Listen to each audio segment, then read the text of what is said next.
एबे Covid situation रे तो पेशेंट मानकर कोउट ना कोउठी प्रत्येकटी लोक कोरोना नेकी जीवन को बहुत भय आउ ए रकम सिचुएशन रे डोनर्स मान को पाखरे प्रॉब्लम देखा जायछि कि से माने इच्छुक नुहंती आसी कि ब्लड दबा पई काहे कि हॉस्पिटल हो कि कैंप भी एबे करी हुएनी काहे कि बेसी मात्रा रे ब्लड एक्युमुलेट करी होबनी काहे कि डोनर्स माने एक्युमुलेट हेई परिबेनी कैंप बड़ बड़ हेई परिबनी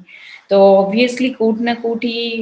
कोविड टाइम टा हमकु सिचुएशन थैलेसीमिया पिला मन को पई विशेष करी बेसी असुविधा रे पकईची द्वितीय प्रॉब्लम हेची कि वैक्सीनेशन जो माने कोविड आजिकल तो समस्त वैक्सीन भी नौचंती आउ वैक्सीनेशन नेला परे तांको मन रे गोटे क्वेश्चन सृष्टि हेची कि आमे तो मिनिमम 3 मास माने बिकॉज़ प्रथम डोज नै सरला परे 28 दिन छाड़ दियंतु पुनी द्वितीय डोज नेला परे पुनी आउ 28 दिन छाड़ी देबे तेबे जाई कि से माने ब्लड डोनेट करि परिबे किंतु हमन को एटा खबर मिलची फ्रॉम सेंट्रल हेल्थ मिनिस्ट्री रु माने एटा कोहा हिची कि कोठी ना कोठी वैक्सीन जो माने नै थिबे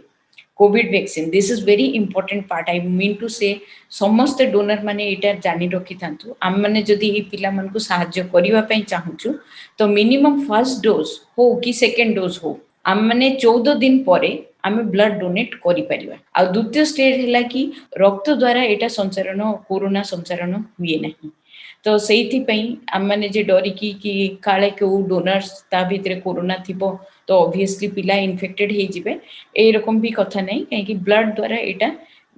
संक्रमण होबो नहीं किंतु जो माने जति जानि पारि चंती कि से माने इन्फेक्टेड अछंती तो मु से मान को भी अनुरोध करिवि कि से माने मिनिमम नेगेटिव न होला पर्यंत से माने ब्लड डोनेट करिवा कथा नुह आउ हॉस्पिटल भितरे कोन होची कि एबे कोड ना कोठी आरटीपीसीआर टेस्ट मैंडेटरी अछि ऑब्वियसली हमें चाहुना संक्रमण होंतु किंतु डे केयर गुडारे नर्सेस मान को भी अनुरोध रहिबो डॉक्टर्स मान को अनुरोध रहिबो कि एमान को थैलेसीमिया जो मानकर अछि ब्लड ता आगे रिक्वायरमेंट भी रहूची पॉजिटिव नेगेटिव सपोज गोटे पॉजिटिव अछि गोटे पेशेंट ता माने नुहे जे आमे ताको फेरी दबो कि आपन ब्लड लगै परिबेनी बिकॉज़ ब्लड सपोज 3 4 रे अछि किंतु संक्रमण रे देखा गला कि थैलेसीमिया पिलाटा को कोविड पॉजिटिव अछि तो ऑब्वियसली हमरो थॉट प्रोसेस कि भाई आपन घर को जानतो आपन पॉजिटिव अछंती ना हमर आइसोलेशन वार्ड रो सुविधा भी रखिवा कथा ताकि एमन को सेठी ब्लड देई कि घर को छाडी देई परिबु सो दैट से माने होम आइसोलेशन रहि परिबे से माने भी माने जनरल ट्रांसपोर्ट रे आसुचंती ट्रांसपोर्ट रे जेमति कि गाड़ी मोटर ट्रेन जो हिसाब रे इवन हॉस्पिटल सेक्टर रे भी आपन कहबेनी कि जे संक्रमित रोगी आसुनाती कोट ना कोठी आमे आरटीपीसीआर करिया पाखरे भी जोठी पेशेंट मान को धाड़ी रे ठिया कर दोछु तो ऑब्वियसली जने जदी संक्रमित लोक थिबो तो ता द्वारा भी संक्रमण रा स्प्रेड होबार चांसेस रहउची तो कोट ना कोठी आमे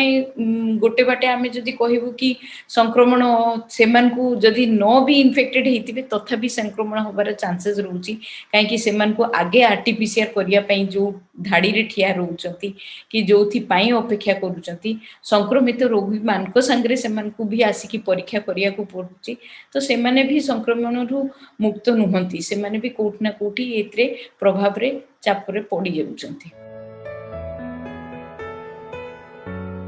जेमती हमर जनरल लोक मानकर सिम्पटम्स सेमती टाइप रो सिम्पटम्स थाए किंतु एमान को पाखरे गुटे असुविधा हुए कि जदी एमाने संक्रमित हेले ताहले याकर हीमोग्लोबिन ड्रास्टिकली फॉल करिवो आ सेते बेल को एमान को कोठी ना कोठी ब्लड दबाटा निहाती दरकार पड़ी जाय किंतु ए जिंसटा हमर बुझामणा कि हेल्थ सेक्टर रे भी एटा बुझिवा दरकार कि एमानकर संक्रमण रे जदी हमें पॉजिटिव देखुछु तो एमान को सीधा सीधा कहि दबाटा कि आपण माने पळै जांतु कि आइसोलेशन रे रहंतु किंतु आमे सेटा न करी कि परंग एमान को रक्त दबाटा दरकार प्लस एमान को ट्रीटमेंट भी दरकार कोट ना कोठी एमाने हाई रिस्क ग्रुप तो ऑब्वियसली जदी हॉस्पिटल रे जणा पडुची आ पिला मानकर एमती भी देखाइची कि कॉम्प्लिकेशंस रहउची काहे कि कोरोना रे गुटे symptoms one of the symptoms हैला कोआगुलेशन माने क्लॉटिंग मेकानिज्म टा टिके एक्टिवेट हो जाए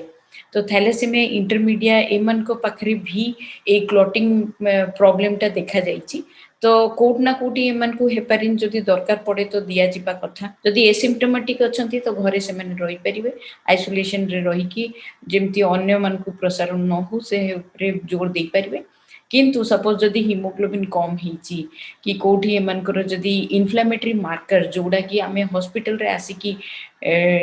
इन्वेस्टिगेशन करि पारु से जिनस गुड़ा उपरे भी ध्यान दबा दरकार। जदि एमानकर इन्फ्लेमेटरी मार्कर्स अधिका रहउची डी डाइमर अधिका रहउची तो लो मॉलिक्यूलर वेट हेपारिन एमानको दबा दरकार पड़ी पारे। तो कोउट ना कोउटी एमानको हॉस्पिटल रो टिके मॉनिटरिंग पार्टटा जदि एसिम्प्टोमेटिक अछंती चिंता करिया दरकार नै, किंतु जदि सिम्प्टोमेटिक किछि भी अछंती से माने आसी कि डॉक्टर को कथावार्ता करी कि परामर्श नबा नियाती दरकार। फर्स्ट कथा कि कोरोना वैक्सीन एमन को नबा कथा।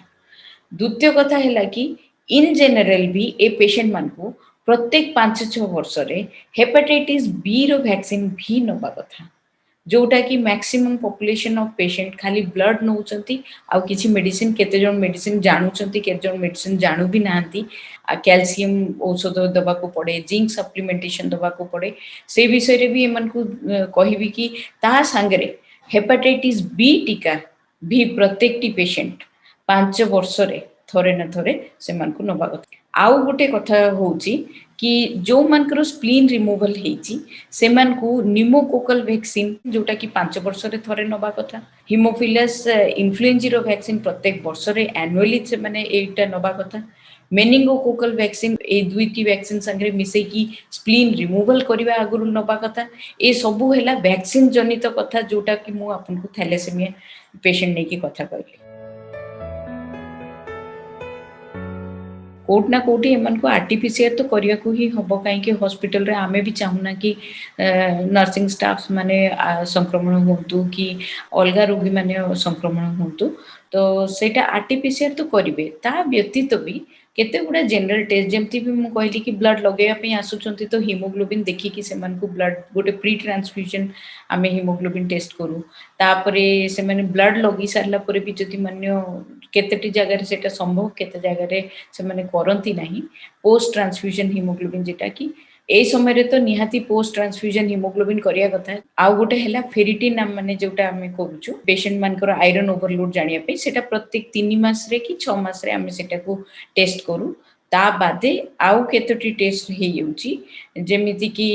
हम मानकर एलएफटी एचआईवी एचसीवी जो मान को कि एनुअली एगुडा टेस्ट करिया कथा। किंतु ए कोविड टाइम रे हम माने एटा ऊपर इंपोर्टेंस दउना, काहे कि वंस कोविड टाइम टा टिके थामी जिवो तापरे से माने नियमित हिसाब रे एटा जेहेतु thalassaemia awareness day that is why मु इन स्पाइट ऑफ कोविड विषय रे भी कहूची, किंतु इन जनरल ट्रीटमेंट मोडालिटी भितरे भी एनुअल केते गुडा टेस्ट रहूची से माने सेटा ऊपर भी ध्यान देबा कथा। आमे ए कोविड टाइम रे कि एमन को आमे जेते फ्रेश ब्लड दबु सेते भलो, ताकि से माने बेसी दिन पर्यंत घरे रही परिवे। जदि आमे तांको लेस एक्सपायरी माने कम दिन थिबो एक्सपायरी होबा पे ब्लड जदि सेमती ब्लड लगे दउछु ताहाले से माने प्रत्येक सप्ताह रे से मान को दौड़ी के आसीबा को होबो हॉस्पिटल ब्लड लगेबा पे। आ डोनर्स मान को पई भी गुटे कथा रहिची कि ए समय को कोरोना पई जति की इंपोर्टेंट ए पिला माने कोठी ना कोठी निर्भर करजंती ब्लड ऊपर बोली हम मान को एमन को पई डोनेट करिया पई सामना को आसीबा को होबो। एबे हमें वैक्सीन नेला परे भी 14 डेज परे हम माने ब्लड देई परिबु, सेतरे ना पेशेंट रो किछि असुविधा होबो ना डोनर्स मानकर किछि असुविधा होबो। जेगुडा जनरल कोविड बिहेवियर जोटा करिया कथा एटा तो प्रत्येक लोक मान को पई माने प्रत्येक नागरिक पई एटा मैंडेटरी कि ए समय रे we have to go fit अजथा जो गुडा को हम माने अवॉइड करि परिबु। जेमति कि हम मान को दरकार नहीं गुटे गैदरिंग। एबे भी पेरेंट्स माने सपोज ब्लड लगेया पे भी आसुचंती ताहाले भी से माने एकत्रित एकाठी न होंतु बेसी। जदि मान्य आइसोलेशन माने निज निज भितरे गुटे डिस्टेंस जेतिकी मेंटेन करिया कथा से डिस्टेंस मेंटेनेंस ताकि पिला माने इन्फेक्टेड न होय कि तांको पुनी हॉस्पिटल रे नै कि ट्रीटमेंट भितरे पसिबा बहुत ही डिफिकल्ट सिचुएशन समस्त पई तो कोट ना कोटी आम मान को ये सब जिंस ऊपर टिके ध्यान देबा निहाती दरकार। विभिन्न रोगर कारण और निराकरण संपर्क में डाक्तरों ठारू जानिबा पई स्वास्थ्य plus Odia YouTube channel subscribe करंतु।